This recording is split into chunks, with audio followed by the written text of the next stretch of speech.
A primeira questão colocada pela filosofia da mente é: serão mente e corpo a mesma coisa? Será o pensamento apenas um produto do meu cérebro? Qual a natureza dos fenômenos mentais?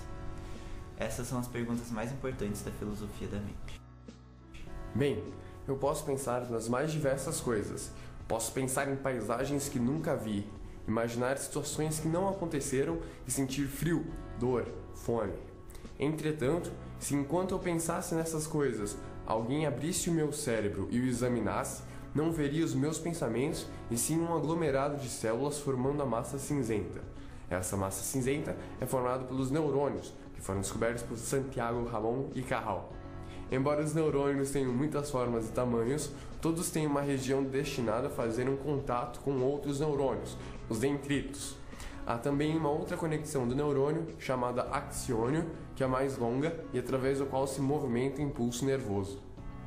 Mesmo como todos os avanços na área da neurociência, esta ainda enfrenta dificuldades, ou será uma impossibilidade, de relacionar o que ocorre no cérebro ao que ocorre na mente, ou seja, de encontrar alguma relação, tradução, entre os sinais elétricos dos neurônios e o que percebo ou sinto como sendo meus pensamentos. A observação da atividade elétrica não diz se penso numa paisagem ou em alguma situação do dia a dia. Mas se ninguém pode observar e relacionar esses fenômenos, e eles não podem ser traduzidos no meu cérebro, posso me perguntar, onde eles ocorrem? E o que serão eles, se não posso supor que sejam objetos como os quaisquer outros que se apresentam diante de mim? Essas duas questões estão na origem daquilo que chamamos de subjetividade. Os meus pensamentos, as paisagens ou as situações imaginadas existem pelo menos momentaneamente para mim. Se ninguém mais pode observá-los, pode-se dizer que estão subjetivos. Esses estados encontram-se na mente, mas não na natureza. É necessário uma mente para ter tais estados, já que eles não são encontrados no cérebro. Mas então, o que são as mentes? Se as mentes possuem estado subjetivo e não posso encontrar estes no cérebro, posso afirmar que não preciso de cérebro para ter uma mente?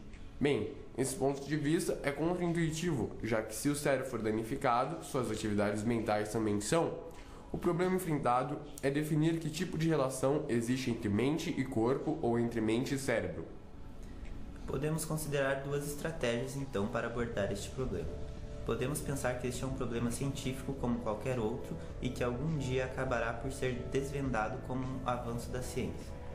A outra é apostar que esse é um problema que ultrapassa os limites do que pode ser esclarecido pela ciência.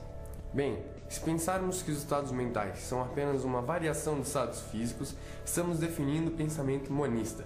Se pensarmos que os estados mentais são de domínio diferente, talvez à parte, dos fenômenos físicos, estamos definindo o dualismo.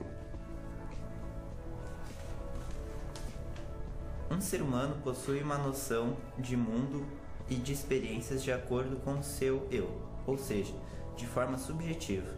Dessa forma, é praticamente impossível para um ser humano perceber como é ser outro indivíduo, sem assimilar características biológicas e físicas desse indivíduo de acordo com a sua percepção.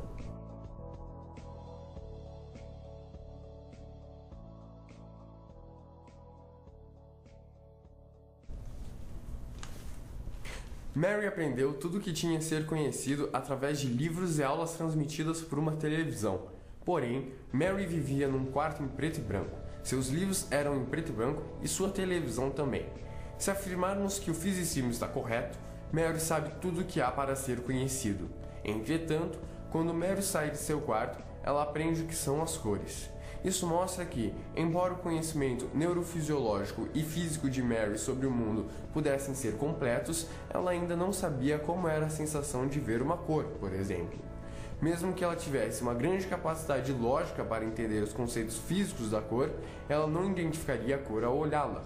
Com isso, podemos dizer que Mary, ao sair, vai perceber o quão empobrecida está em sua concepção de vida sobre os outros e não conhecia os fatos sobre suas próprias experiências. O fisicismo defende que o mundo é inteiramente físico. Assim, sabendo as propriedades físicas, tem-se a noção, o conhecimento sobre a coisa. Entretanto, pode-se perguntar se saber as propriedades e a física de algo representa de verdade a sensação que o feito passa.